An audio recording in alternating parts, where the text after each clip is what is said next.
देखिए कि जैसे कि आप लोगों ने कई बार सुना है और आप लोगों ने कई प्रवचनों में व्याख्यानों में सुनते हैं कि अपने आप को जानो।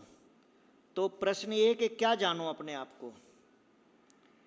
तो उसका उत्तर बड़ा सीधा साधा और सरल सा है कि आप सबसे पहले आप इस बात को जानो और मानो कि आप अगर जीवित हो, आप चल फिर रहे हो, आप देख रहे हो, आप सुन रहे हो और आपको अपनी काया के माध्यम से, स्पर्श के माध्यम से कुछ अनुभव हो रहा है, यानी कि आप जिंदा हो।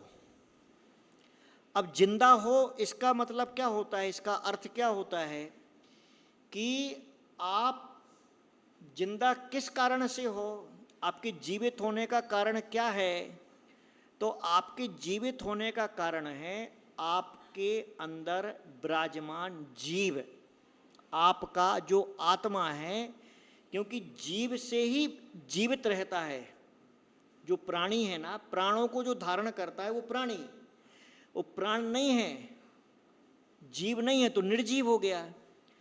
तो यही बात सबसे पहले जानना आवश्यक है और यही बात सबसे पहले समझना आवश्यक है कि मैं कौन हूँ। तो इसका आंसर, इसका जवाब हमारे पास में फिक्स होना चाहिए, वो नहीं बदलना चाहिए किसी भी परिस्थिति में कि मैं जीव हूँ। अब जीव हूँ तो जीव कैसा हूँ? तो आप जो पर्याय में हो, मान लीजिए अब हम मनुष्य पर्याय में हो, तो मैं मनुष्य पर्याय का जीव हूँ। अभी मनुष्य पर्याय का जीव हूँ, इस मनुष्य पर्याय को हमने किस प्रकार से पाया है? क्या मैंने इस मनुष्य पर्याय को सिर्फ घर परिवार को संभालने तक, या घर परिवार के झगड़े झंझटों में पड़ने तक, या घर परिवार की झगड़े झंझटों को उलझाने तक, या रिश्तेदारों तक मेरे क्या यही कर्तव्य है क्या? सबसे पहले तो आप ये समझें कि मैं जीव हूँ। अब मेरा कर्तव्य क्या है? तो वो सभी को समझदारी मिली हुई है, जितने भी मनुष्य होते हैं सभी, जो अपने हाथ से उठा करके भोजन कर सकता है, अपने हाथ से उठा के जो खा सकता है, यानी वो 100% पागल नहीं है या 100% बुद्धू नहीं है। क्योंकि अगर वो हाथ से उठा के मुंह में, उसको इतना ज्ञान है, यानी कुछ ना कुछ उसको नॉलेज है। ऐसा नहीं कि वो यहाँ से उठा के कान में कौर डाल रहा है, यहाँ से उठा के सिर पे चिपका रहा है, यहाँ से उठा के मुंह पे लपेट रहा है। अगर हाथ से उठा के जो भोजन कर सकता है ना, उसके पास में समझदारी है, वो कुछ ना कुछ जानता है। अब ये तो हो गया सामान्य उदाहरण। प्यास लगती है तो आदमी पानी पीता है, यानी इसका मतलब उसको ये भी मालूम है कि मुझे प्यास लगी है, और प्यास कैसे बुझती है? तो पानी से। कई एग्जाम्पल देखने में आते, कई लोगों से सुनने में आता है कि कोई बंदर है, उसको प्यास लगी, नल खोला और पानी पी लेता। तो ये तो उसको भी मालूम, क्योंकि संगी पंचेंद्री जीव है। अभी गाय बैल भैंस हैं, उनको प्यास लगती तो जहाँ पर पानी होता वहाँ पर जाके पानी पीते, यानी उनको उनको भी ये समझता है कि पानी पीने से प्यास बुझती है। अच्छा, फिर ऐसा भी है, जैसे एक नियम है, घोड़ा जहाँ पानी पीता है वहाँ पर आंख बंद करके आप पानी पी सकते हो, क्योंकि घोड़ा कभी अशुद्ध पानी नहीं पीता। घोड़ा कभी अशुद्ध पानी पीता ही नहीं है, माने ये उसको अलग से पावर मिला है। सुअर अलग बात है, सुअर नाली का पानी पी लेता।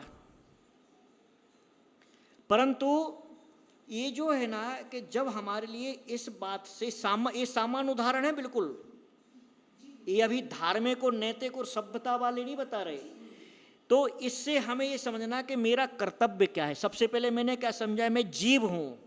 फिर दूसरी बात हमें ये समझना है कि मेरा कर्तव्य क्या है।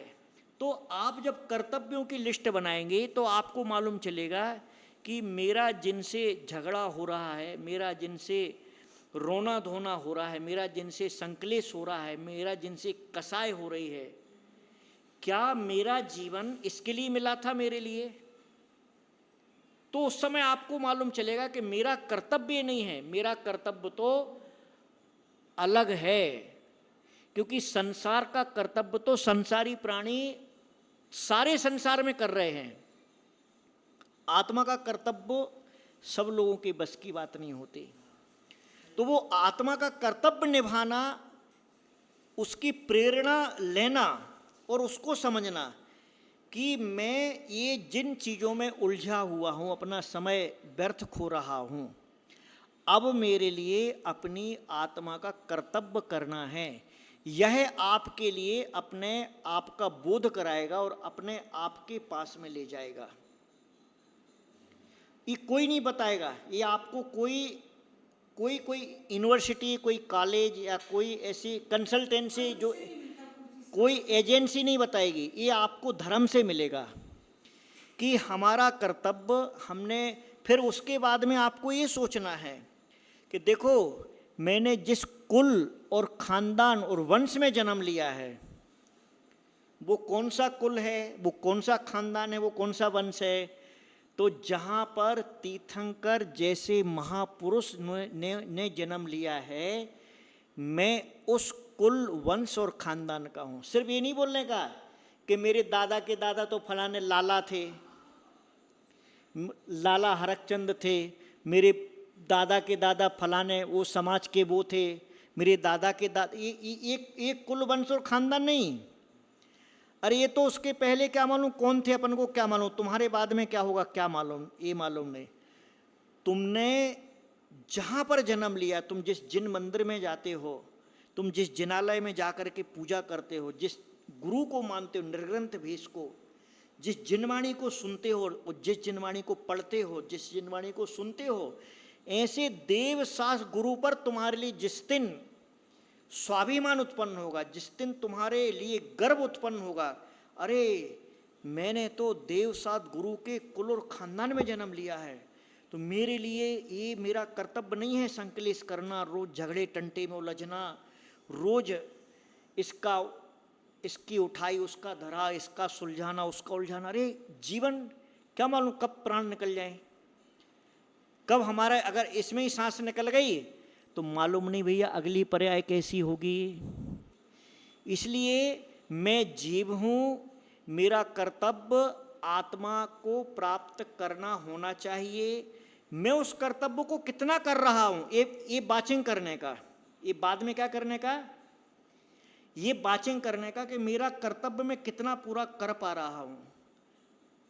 उसके बाद में आपको ये बात समझ में आएगी कि मैं कितना सही हूं या कितना गलत हूं।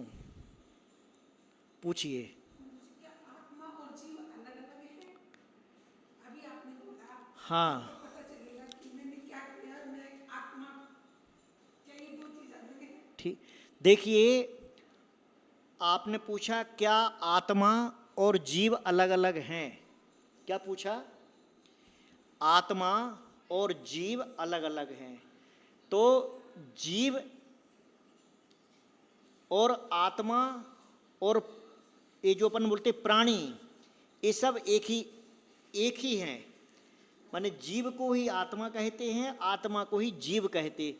उसकी माने जिसके माध्यम से जीता है वो जीव, और आत्मा उसी का नाम आत्मा है। तो जो आत्मा है उसका स्वरूप कैसा है, उसका लक्षण है जो जानता है और जो देखता है वो आत्मा, यानी ज्ञाता और दृष्टा। जिसमें जानने की क्षमता है और देखने की क्षमता है वो आत्मा। तो जीव को सामान्य रूप से उसके जीवत्व गुण के कारण जीव कहा जाता है। एक गुण होता है जिसको पारिणामिक भाव कहते हैं, वो जीवत्व गुण होता है, उसके माध्यम से उसे जीव कहा जाता, और वो सिर्फ जीव में ही होता है। जीव जो है ना आत्मा में ही होता है। वो जीवत्व गुण जो है ना पुद्गल में नहीं होता। जैसे अभी ये माइक का स्टैंड है, एक किताब है, ये स्पीकर रखा हुआ है, एक कुर्सी रखी हुई है, ये पंखा है, ये एसी है, एक कैमरा है, ये दरवाज़ा है, ये दीवारें हैं। इनमें जीवत्व गुण नहीं है। जीवत्व गुण काय में है, जीव में होता है। अब वो जीव जो होता है वो एकेंद्रीय वाला भी हो सकता है, पंचेंद्रीय वाला भी हो सकता है, सूक्ष्म भी हो सकता है। जिसे विज्ञान की भाषा में अपन बैक्टीरिया बोलते, वायरस बोलते ना, वह भी जीव का ही भेद है, छोटा सा, जिसे माइक्रोस्कोप आदि के द्वारा देखा जाता है। हमारे जैन धर्म में उससे भी ज़्यादा सूक्ष्म जीव कहे जाते हैं। तो वही जीव है, वही आत्मा है। अब वो एकेंद्रिय को जो धारण करता है तो उसके 4 प्राण होते हैं, फिर संगी पंचेंद्रिय बनने तक इसके 10 प्राण होते हैं। तो जो प्राणों से सहित है वो प्राणी, उसको ही प्राणी कहते हैं, उसको ही जीव कहते हैं, उसको ही आत्मा कहते हैं। ये तीनों एक ही मिलते जुलते, परंतु इनका क्या प्रसंग अलग अलग होने पर इनका प्रयोग अलग अलग होता है। जिस प्रकार का प्रसंग है उस प्रकार का इसका प्रयोग हो जाता है। जिसे आपने सुना होगा भूत, तो भूत जो शब्द है ना, वो एक तो भूत नाम की जो व्यंतर जातियों में पर्याय होती योनि, उसको भी कहते, और हमारे यहाँ पर भगवान को कहा भूतनाथ। हाँ, तो वो क्यों कहा गया है? जीवों के जो नाथ हैं, जो प्राणियों के नाथ हैं, जो संसार के समस्त जीवों के नाथ हैं, स्वामी हैं, तो उनको भूतनाथ कहा जाता है। इसलिए इसके शब्द अलग अलग हैं। फिर इसको अंग्रेजी में सोल कहते हैं, फिर उर्दू भाषा में अलग है इसका शब्द, फारसी में अलग है, और अलग अलग भाषाओं, परंतु सभी भाषाओं में सभी लोगों ने इस आत्मा के शब्द को स्वीकार किया है। इसके स्वरूप अलग अलग हैं, अलग अलग दर्शनों में, अलग अलग मत संप्रदायों में इसकी परिभाषाएं अलग हैं, उनने अलग अलग तरीके से अपने अपने तरीके से जाना है, परंतु वो आत्मा शब्द को सबने स्वीकार किया है। तो इस प्रकार से शब्द एक जैसे हैं। देखिए कि जैसे कि